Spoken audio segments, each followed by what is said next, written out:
Pessoal, beleza? Tudo bem? Tudo jóia com vocês? Voltamos aí para mais uma aula nossa aí do nosso CHC, o nosso curso de História completo para concursos vestibulares e também pré-militar.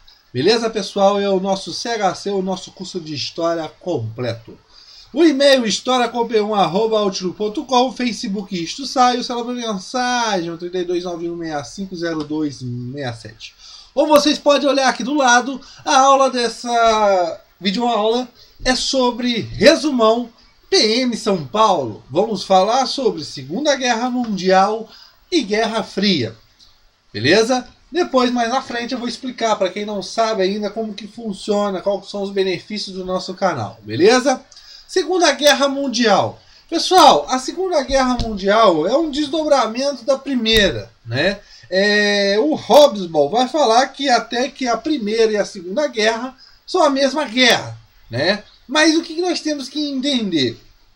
As bases que vão levar a essa Segunda Guerra estão lá no final da Primeira Guerra Mundial.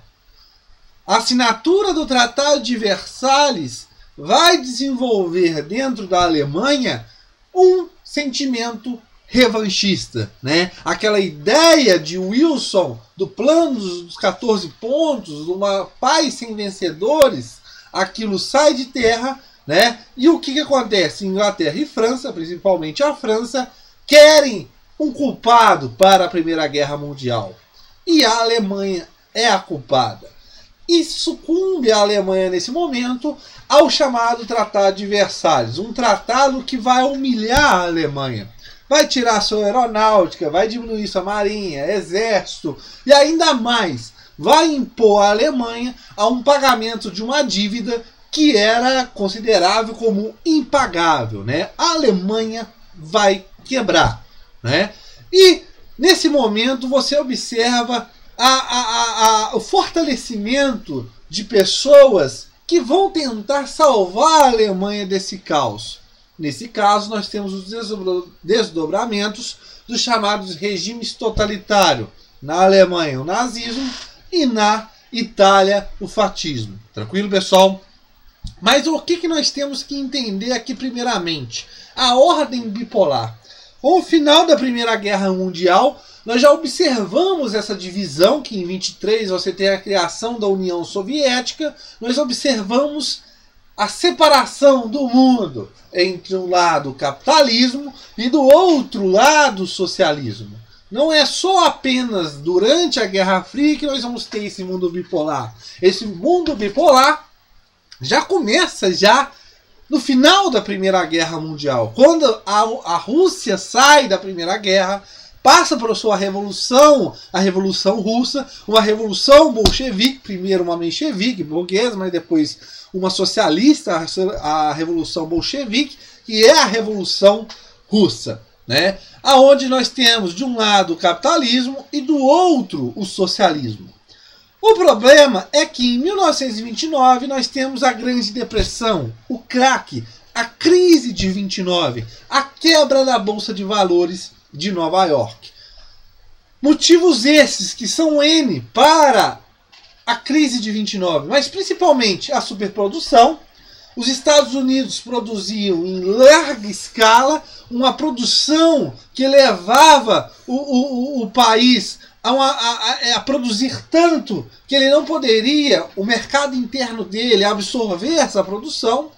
Ele produzia para abastecer o mercado europeu, mas só que com uma recuperação do mercado europeu, uma menor dependência por esses produtos norte-americanos, os Estados Unidos continuam produzindo. Ao invés de você ter uma diminuição da produção, você observa a continuação dessa produção.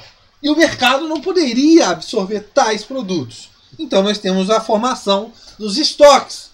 Uma crise de subconsumo porque não consegue consumir. E nós temos que observar que os Estados Unidos vinham de 3 governos liberais, 3 governos que não mexiam com a economia, deixavam a economia passar, ir embora. Governos liberais que não se preocupavam em manipular a economia. Isso também levou o quê? Às especulações empresas que cresciam, mas cresciam fantasma, né? Cresciam de uma forma que não era o real, né? Não era um crescimento real. Ah, ela falava que estava crescendo não sei quantos milhões. Não. Naquele momento, ela estava com menos do que aquilo que ela falava. São as especulações. Por quê? Você não está conseguindo vender e a empresa, para não perder capital, para não se desvalorizar, ela fazia essas especulações, dizendo que estava crescendo, mas no real ela estava quase que falida. Então a crise de 29 leva à quebra do capitalismo. Mas o socialismo, quando nós observamos com as políticas de Stalin, né, a NEP, ela levanta a União Soviética, ela dá um boom econômico, um desenvolvimento muito grande na União Soviética. E naquele momento, durante a crise de 29, vários desempregados, empresas falidas e um caos total, você observa o quê? Meu Deus, o capitalismo é o inferno, o socialismo está lá tranquilão, então o socialismo é o bom. É nesse momento que nós temos a expansão desses ideais socialistas mais para o Ocidente. E é nesse momento que a burguesia, principalmente a europeia, vai apoiar esses regimes totalitários, nazismo e fascismo, no intuito de quê? De impedir esse avanço socialista. Ou seja, são regimes antidemocráticos, mas são regimes anticomunistas. Então é impedimento desse avanço. Em parte, os países europeus beneficiaram esse desenvolvimento do nazismo. Por quê? O fortalecimento de um nazismo forte, de uma Alemanha forte, de uma Itália forte, mas sendo capitalista, sendo anticomunista, era um muro para esse avanço socialista. O problema é o quê? Que esse expansionismo alemão, italiano e também o japonês vai ferir contra as concorrências naquele momento europeia, né? E nesse momento nós temos a explosão da Segunda Guerra Mundial. De um lado os aliados e de outro lado o eixo, né? Nós temos primeiramente como vamos dizer, uma repetição da Primeira Guerra Mundial. A Inglaterra invade a Polônia, a Bélgica, a França, tenta invadir a Inglaterra, mas não consegue, e ela vira as tropas para onde? Para a União Soviética. Mas só que na Batalha de Stalingrado eles não conseguem, e o que acontece? Os Estados Unidos entram na guerra e a Alemanha tem que dividir tropas. E aquele caos todo, o final da guerra é o quê? O fim da Alemanha, né? A entrada dos Estados Unidos está relacionada ao quê? Ao ataque de Pearl Harbor, a base naval no Havaí, a base americana, pelo ataque japonês, que entra os Estados Unidos nesse momento na Segunda Guerra. Resumindo a Segunda Guerra Mundial, a Alemanha derrotada, depois, mais na frente, as duas bombas atômicas são lançadas nas cidades japonesas de Hiroshima e Nagasaki, né, do projeto Manhattan, e é um motivo que não era para ser lançado essas bombas, mas é o intuito de quê? De mostrar o poderio naquele momento dos Estados Unidos. Por quê? O final da Segunda Guerra Mundial mostra o quê? Uma União Soviética, uma Rússia forte, Stalin forte. Então, os Estados Unidos, o mundo capitalista, tinha que mostrar alguma coisa. De fato, a União Soviética foi a definitiva para o fim da Segunda Guerra Mundial. Mas, com o lançamento dessas bombas nucleares em Hiroshima e Nagasaki, você observa que os Estados Unidos tentam impor de novo a sua supremacia. Que não vai dar muito certo, porque logo depois os russos também conseguem a bomba atômica. Tranquilo, pessoal? E nesse contexto de fim de Segunda Guerra Mundial, de 1945 a 1991, nós temos o que? A chamada Guerra Fria. O que seria essa Guerra Fria? São conflitos indiretos. São conflitos que não vão envolver tropas americanas e nem tropas soviéticas. Ou seja, você vai ter conflitos indiretos, aonde você tem a Guerra do Vietnã, a Guerra da Coreia, como se fosse um financiamento desses conflitos. De um lado financiado pelo mundo capitalista, os Estados Unidos, e de outro pelo mundo socialista, ou seja, a União Soviética. Mas nunca um confronto direto. Por quê? Um confronto direto, pessoal, entre Estados Unidos e União Soviética seria o fim do mundo, né? Porque ambos, através da corrida armamentista, eles tinham tantas bombas nucleares que conseguiam destruir o mundo 2 vezes. Ou seja, os caras não contentavam em destruir o mundo uma vez só. Tinha que ser 2 para falar, tá destruído mesmo, né? Então, um conflito direto entre Estados Unidos e União Soviética seria um conflito catastrófico, né? Que nem se possa imaginar.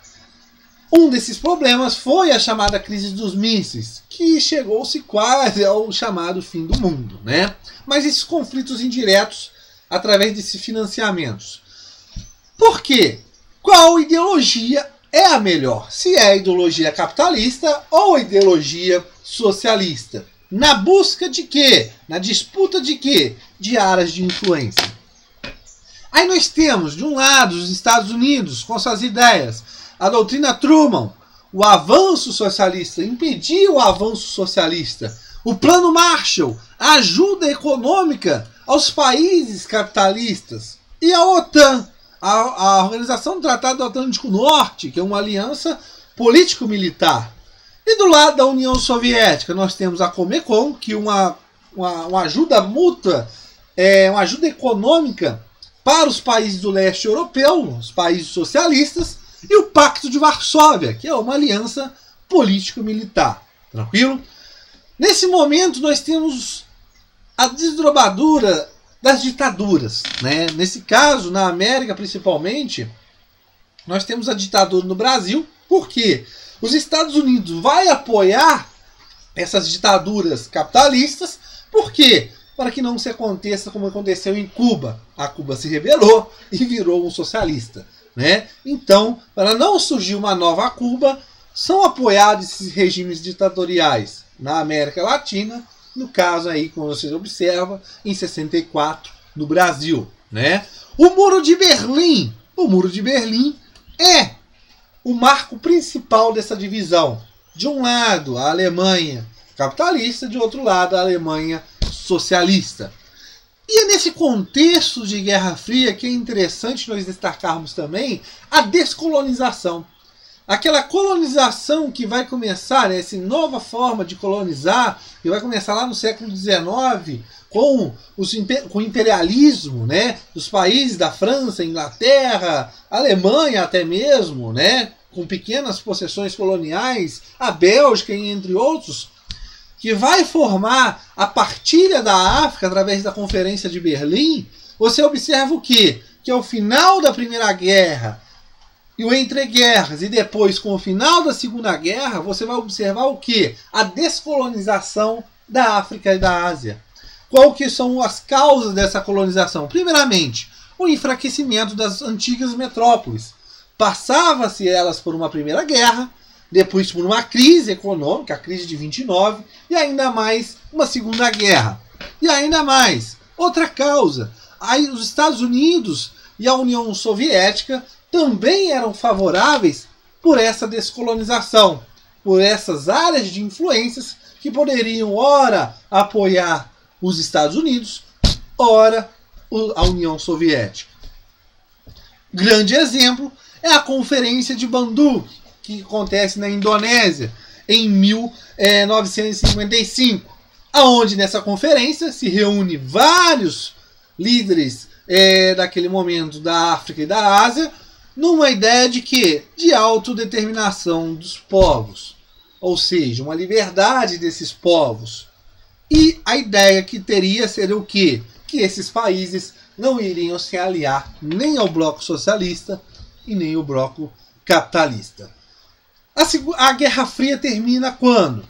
Quando você tem a crise da União Soviética e também a crise também do capitalismo, né? A crise de que eu falo para vocês como? Aquela corrida armamentista não consegue mais agora ser financiada. Por quê? Por causa das crises do petróleo que vão acontecer, não se conseguia mais financiar essa corrida armamentista, que vai chegar a um ponto que vai levar à crise, tranquilo, da Guerra Fria. Beleza? Espero que tenham gostado. Na nossa próxima aula voltaremos falando mais sobre resumão PM São Paulo. Lembrando que o canal East Sattler, aqui que vocês estão assistindo essa aula, se inscreva em nosso canal. Eu vou tirar a fotinha aqui nova, porque já está no nosso canal a playlist, né? Que você clicando em playlist, você tem todas essas playlists aqui, que são os benefícios que nós temos para vocês. Está incluído também a playlist de resumão PM São Paulo. E também uma playlist que chama Benefícios do CHC, aonde nessa playlist eu falo de todos os benefícios que o nosso curso de História, o nosso canal East Sattler, o nosso Facebook, tudo que gira em torno do curso de História completo, o CHC. O CHC, pessoal, não é só o canal East Sattler, mas sim o Facebook Estussar, o nosso site, o CHC ICMA, e também o grupos no Zap Zap, né? Então é um grupo, né? O CHC. Tranquilo, pessoal? Lembrando que aqui no canal East Sattler você tem essas playlists, História da América, História Geral, História do Brasil, que são super completas mesmo. Ah, professor, eu quero uma coisa completaça mesmo. Assista essas aulas aí dessas 3 playlists. Elas são super completas mesmo. Também é de meio ambiente, professor Ivo. E além disso, você tem as outras coisas, como os dicas SPSEC, ESA, resumão ESA, resumão PM São Paulo e entre outros. E também a playlist Pulo do Gato, que são os temas importantes, os principais temas que caem em diversas provas. Beleza, pessoal? Acesse nosso canal, inscreva-se, vá lá em cima, clique em playlist que você vai ter todas essas playlists, tudo separadinho, organizado para vocês. Beleza? Ah, eu quero aqui alguma coisa sobre Enem. Tem, resumão Enem, tem uma playlist para resumão Enem. Beleza? Lembrando que História da América, História Geral e História da África são playlists super completas. Aqui nas descrições desse vídeo vai ter um link remetendo vocês à playlist de História Geral que fala de Segunda Guerra e Guerra Fria. Essas aulas dessa playlist de História Geral são muito mais completas ainda que esse resumo. Beleza, pessoal? Um abraço e valeu!